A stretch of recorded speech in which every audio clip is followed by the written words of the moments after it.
Bangladesh cricket টিমকে German shepherd দিয়ে পকট পকট ঘুরানো উচিত। কোন জায়গায় কি বলতে জানি যাই পুকাতে কি লেগে বলে জানি যাই सब क्या देखना पड़ रहा है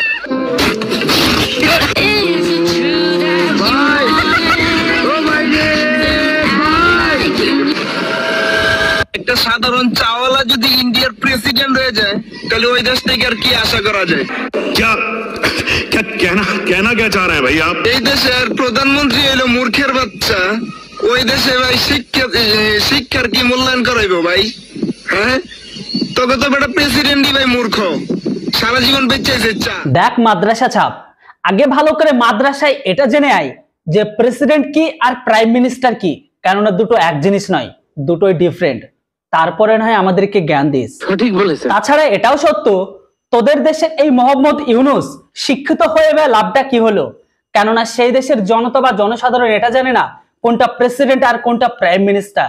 আর উনি শিক্ষিত হয়ে উনি এখন দেশ ছেড়ে দেশের 12টা বেজে পালিয়ে যাচ্ছে। একটা সাধারণ চাওয়ালা যদি ইন্ডিয়ার প্রেসিডেন্ট হয়ে যায় তাহলে ওই দেশ থেকে আর কি আশা করা যায়? দেখ ভাই, তোকে বাংলা কথায় দুটো স্পষ্ট কথা বলি, যাকে তোরা চাওয়ালা বলছিস এই চাওয়ালা কিন্তু ভারতের 144 কোটি জনতার ভোটের পরেই নির্বাচনে জয়ী হয়ে এসেছেন। সঠিক বলেছেন।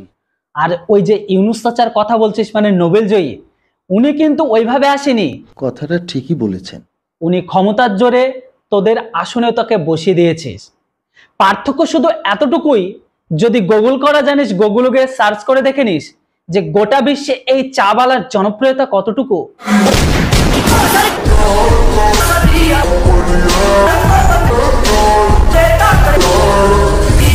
আর এই ইউনুস চাচা মানে নোবেল জয়ী, তার জনপ্রিয়তা কতটুকু। ডক্টর মোহাম্মদ ইউনুসের কোন দিকটা আপনার ভালো লেগেছে? হে সর্বদিকে খারাপ। সর্বদিক দিয়ে? হ্যাঁ, সে সর্বদিক দিয়ে খারাপ। কিন্তু আমার এখানে সন্দেহ এটা আছে, চাওয়ালা হলেও উনি কিন্তু 144 কোটি মানুষের ভোটে নির্বাচিত হয়ে এসেছে। কিন্তু তোদের এই নোবেল জয়ী, নোবেলটা কি ওইভাবে পেয়েছে মানে যেমনটা ভাবে পেতে হয়? আমার তো এখানেও সন্দেহ আছে, নোবেল পাওয়াটা কোনো ঘোটালা নেই তো। মোদির পিছনে যে লোকটা বসে আছে ইঁদুরের মতো করে, সে কোনো কূটনৈতিক না, সে একজন দোভাষী। ডক্টর ইউনুসের সাথে কথা বলতে, ইংরেজিতে কথা বলতে মোদির দোভাষী প্রয়োজন হচ্ছে। ভারতের দুর্ভাগ্য, বাংলাদেশ এমন একটা সময় এমন একজন নেতা পেয়েছে যেই সময় ভারতের নেতা তার আশেপাশেও অতটুকু না 100 ভাগের 1 ভাগ যোগ্যতাও রাখে না। আরে বুড়া দামড়া, তোর বয়সটা তো কম হলো না, কিন্তু কমন সেন্স তোর অবশ্যই কম হয়ে গেছে। বর্তমান সময়ে আজকের দিনে গোটা বিশ্বের সে প্রাইম মিনিস্টার হোক বা প্রেসিডেন্ট, তারা যখন এক দেশ থেকে আরেক দেশে যায়, তারা কিন্তু সর্বদা বা বেশিরভাগই মানুষ তারা কিন্তু দোভাষীকে ইউজ করে। হ্যাঁ, এটা যদি জানা না থাকে একবার গুগল করে দেখে নিস। নয়তো অধিকাংশ দেশের প্রাইম মিনিস্টার বা প্রেসিডেন্ট যখন এক দেশ থেকে আরেক দেশে ভিজিট করে, সেখানে কিন্তু তারা অলমোস্ট দোভাষী রাখে। কথা সত্য। ওই হিসাবে যদি কথা বলা হয় তাহলে কিন্তু ডক্টর ইউনুসের মতোই তারাও কি তাদের দেশের নির্বাচিত প্রেসিডেন্ট বা প্রাইম মিনিস্টারকে পায়নি? কিরে মূর্খ। কিন্তু এখানে জানি না যে বর্তমান সময়ে তোরা এমন টাইপের একজন মানুষকে নিয়ে কতটা খুশিতে আছিস, আর উনি তোদের দেশের জন্য কি করলো দেখ এই ভিডিও ক্লিপটা। কেমন আছেন এই ডক্টর ইউনুসের শাসনে? তোর ওই তোর বাটপার হতে হয় লাভ আছে না? আচ্ছা, এই সরকার নাকি? আচ্ছা আচ্ছা, তার মানে আপনি ওনার উপর সন্তুষ্ট না? আপনি কি? আমি গুলি খাইছি মিয়া, কিন্তু এখন দেখতেছি এটা ভুল করছি, এটা ভুল করছি মিয়া। ডক্টর ইউনূস পদত্যাগ করলে দেশের জন্য ভালো হবে। চলে যাবেন, আমরা যাব কোথায়? আপনি যদি পদত্যাগ করতেই চান তাহলে বাংলাদেশের সমস্ত জুলাই যোদ্ধাদের নিরাপত্তা দিয়ে পদত্যাগ করতে হবে। তার আগে পদত্যাগ কইরা আপনি যমুনা থেকে বের হইতে পারবেন না, আমরা বলে দিলাম। আসলে ইনারা জাতিগতই নেমুখারাম বা গাদ্দার। কেন বলছি দেখুন কথাটা, ইনি এক মুখে দুই কথা বলছি। ইনি যে মানুষটি আগে বলেছিল যে উনি ইউনুসকে নিয়ে বা উনারা ইউনুসকে নিয়ে গর্ববোধ করেন, অথচ উনি এখন বলছেন ইনি এখন কোনো কাজের নয়, ইনি শেখ হাসিনাকে ভারত থেকে ফেরত আনতে পারবেন না।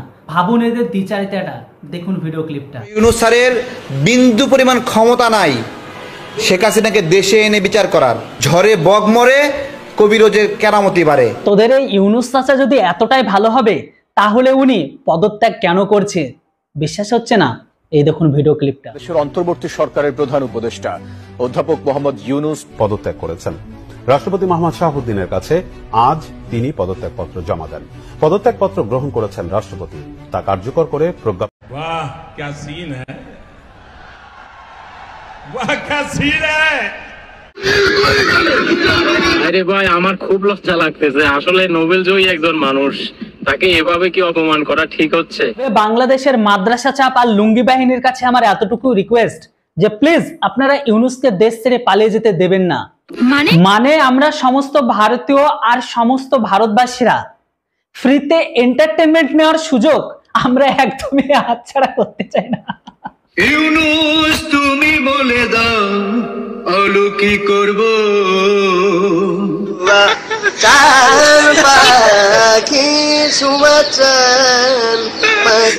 নেওয়ার পাইকার নাই ঈশ্বরী তালা বন্ধু।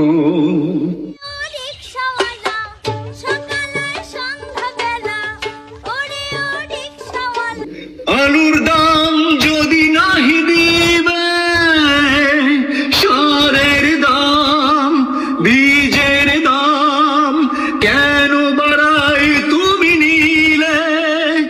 দেখো বোঝো অবস্থা।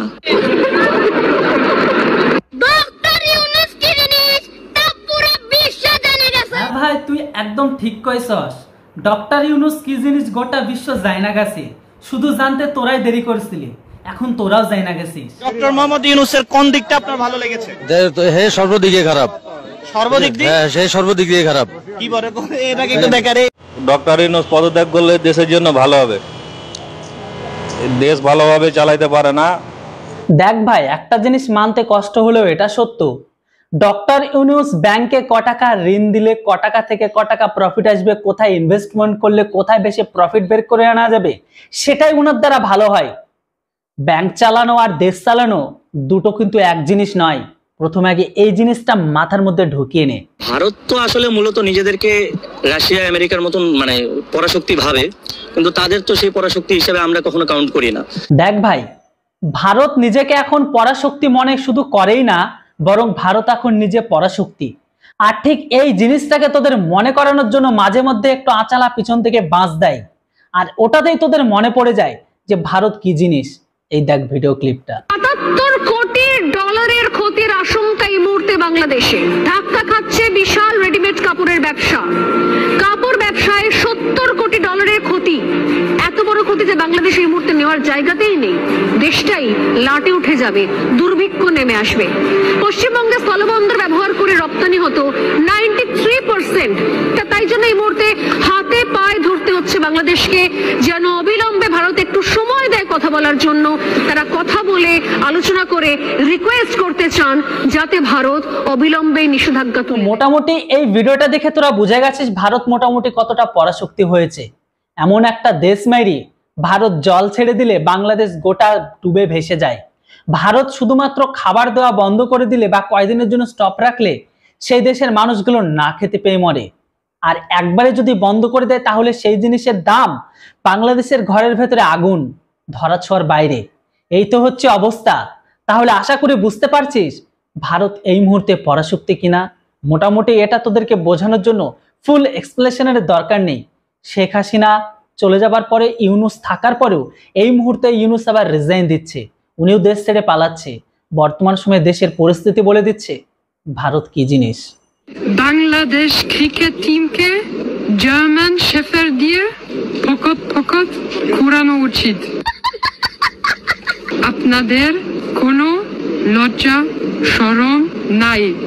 আপনারা কিভাবে ইউএই সাথে হারেন, এর থেকে ভালো দেশে গিয়ে টিকটক করেন। সত্যি আপনি মহান। বাংলাদেশকে সান্ডার তেল দিয়ে আরব আমিরাত এই মুহূর্তে পেলে দিল, তবু এদের এতটুকু লাখ লজ্জা বোধ নেই। সান্ডার তেল 100% বিশুদ্ধ। আমি আর মোদি সৌদি কফিল ইউনূসের কাছ থেকে সরাসরি জীবন্ত সান্ডা এনে এর থেকে তেল তৈরি করছে। বাংলাদেশের ঘরের ভেতরে যে সমস্ত ইসলাম প্রোডাক্ট গ্রহণকারী ভারত বিরোধিতাকারীগুলো আছে বা পাকিস্তানের সমর্থন প্রেমীগুলো আছে, তারা সর্বদা ভারতের বিরুদ্ধে ভারত বিদ্বেষ মনোভাব আর ভারতকে টুকরো করার স্বপ্ন দেখতে দেখতে তারা বিভোর হয়ে যাচ্ছে। কিন্তু তাদেরকে এতটুকু কথা বলে দিতে চাই, এইসব করে কোনো কিচ্ছু হবে না ভারতের। কেননা এই মুহূর্তে ভারতের পদে বা ভারতের ক্ষমতায় বসে আছে একজন চাওয়ালা, আর তারপরে যে ক্ষমতায় আসতে চলেছে সে হচ্ছে একজন গাইওয়ালা। ভারত আমাদের প্রকাশ্য শত্রু, তাদের বিরুদ্ধে যদি যুদ্ধ ঘোষণা করতে আমরা যুদ্ধ করব, প্রয়োজনে আবার যুদ্ধ হবে। ভারত আমাদের পূর্ব শত্রু, ওরা আমাদের সবসময় চায় ক্ষতি করতে, ভারতকেও আমরা উড়াই দেবো একটা। এই মুহূর্তে ভারতের সমস্ত দাদাবাবুরা ভয়ে থরথর করে কাঁপছে, কেননা পাকিস্তানের ঘরের ভেতর থেকে সান অফ বিস মানে পাকিস্তান বা পাক প্রেমীগুলো ভারতের সাথে যুদ্ধ করার জন্য জলপথে যুদ্ধাস্ত্র নিয়ে তারা জলপথে ধীরে ধীরে ভারতের দিকে এগিয়ে আসছে ভারত দখলের উদ্দেশ্যে। এই দেখুন ভিডিও ক্লিপটা। কি করে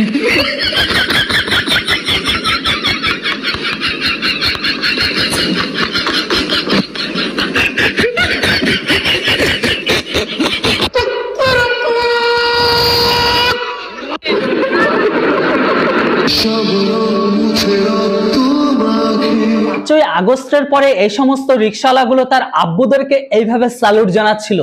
তারা ভেবেছিল তাদের আব্বু ক্ষমতায় এলে এই সমস্ত রিকশাওয়ালা ভাইদেরকে রিকশার পরিবর্তে তাদেরকে একটি করে টোটো নয়তোবা এদেরকে বিমান কিনে দেয়া হবে।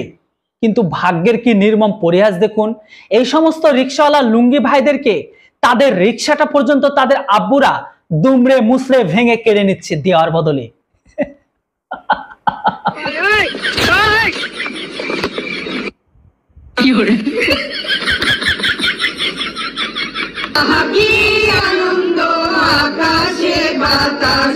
ভারত আমাদের পূর্ব শত্রু, ওরা আমাদের সবসময় চায় ক্ষতি করতে, ভারতকেও আমরা উড়াই দেবো। চাচা আপনারা যুদ্ধ করবেন কি দিয়ে? আপনাদের লুঙ্গি মিসাইল আর লুঙ্গি ডিফেন্স সিস্টেম তো আগে ফেলিওর পাহাড়ের চট্টগ্রামে মানে পার্বত্য চট্টগ্রামে পাহাড়ের কাছে আদিবাসীদের কাছে যুদ্ধ করতে গিয়ে সেখানে আপনারা ধরাশায়ী হয়েছেন। শেষে বাহিনীর ক্যাপ্টেন বললেন, এই পাহাড়ে আমাদের লুঙ্গি সিস্টেম কাম করছে না, চলেন সুপি সুপি কাইটা পড়ি। সবাই নামতে নামতে আবার পেছনে লুঙ্গি ধরে হাঁটছে, তীর যেন আবার পেছনে না ঢুকে যায়।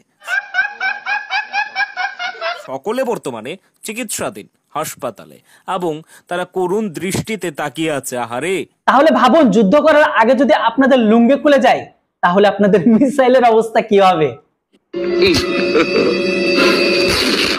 सब क्या देखना पड़ रहा है? अच्छा है मैं अंधा। ভারত পাকিস্তানে যেভাবে যুদ্ধ চলছে, কিন্তু একটা কথা হচ্ছে পাকিস্তান যদি একটু বুদ্ধি খাটায় তাহলে তাদের আর একটা বোমা মারা লাগবে না। ভাই তোরা কি করবি, বর্ডার থেকে গরুগুলা ইন্ডিয়ার বর্ডারে ছেড়ে দেখবি ওরা আর বোমা টোমা যদি ওরা কালিমা করে ওদের জীবন শেষ করে দিবে। আপা আপনাদের দ্বারা তো সেটাও হবে না। আপনারা কি সেটা পারবেন? কেননা গরু কিনে আমাদের দেশে পাঠাতে যুদ্ধ করার সময় তখনও তো সেখানে পয়সার ব্যাপার আছে। তো এত গরু কেনার আপনাদের কাছে কি পয়সা আছে? বর্তমান সময়ে আপনাদের নিজেদের স্বদেশী বোম্বু মিসাইল দিয়ে তো আপনারা সবকিছু করার চেষ্টা করছেন, তাহলে গরু কেনার টাকা কোথায় পাবেন? আগে সেই টাকা ম্যানেজ করুন, তারপরে নয় গরু কেনার স্বপ্ন দেখবেন, কেননা এক একটা গরুর দাম তো আর কম নয়। দাদাদের কাছে আমার সরল মনের একটি নরম প্রশ্ন, মেয়ে গরু যদি মা হয়, ছেলে গরু কি দাদাদের বাবা হয়? আমারও একটা সাদা মনের সহজ সরল প্রশ্ন ছিল যে চাচাতো বোন যদি বউ হয় তাহলে বাবার বউ মা কি করে হয়? বর্তমান সময়ে বাংলাদেশের মাদ্রাসা ছাপ আর সেই দেশের হুজুরদের বক্তব্য বা সেখানকার তাদের অনুষ্ঠান দেখে যে এন্টারটেনমেন্ট আপনারা পাবেন, আমি গ্যারান্টি দিয়ে বলে দিচ্ছি সেই রকম টাইপের এন্টারটেনমেন্ট আপনারা বিশ্বের আর কোনো মিডিয়ায় বা কোনো দেশে খুঁজে পাবেন না। আমি বলছি আমার উত্তরটা তো দিতে। কোন জায়গায় কি বলতে জানি যাই, পুকাতে কি লেগে বলে জানি যাই, কম দেখা একদম বাস্ত করে দেবো সব একদম।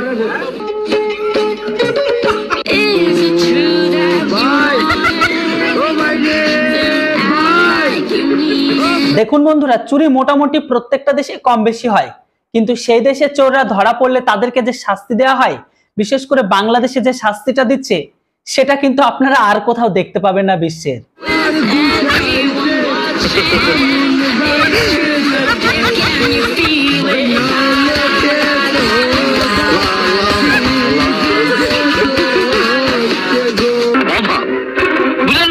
লোভের টান। এখন বন্ধুরা পৃথিবীতে এই বাংলাদেশটা যতদিন থাকবে ততদিন আপনারা এন্টারটেনমেন্ট পাবেন, কেননা বন্ধুরা আমরা বাংলাদেশিদের অলওয়েজ আমরা এন্টারটেনমেন্ট হিসাবেই দেখি, বা সেই দেশের মিডিয়া হোক বা সেই দেশের মানুষকে।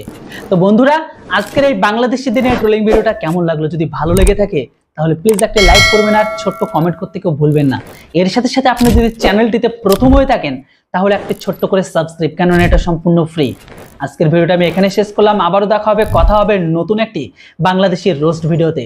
ততক্ষণ আপনারা সবাই ভালো থাকবেন, সুস্থ থাকবেন। Thanks for watching. Jai Hind, Bande Mataram.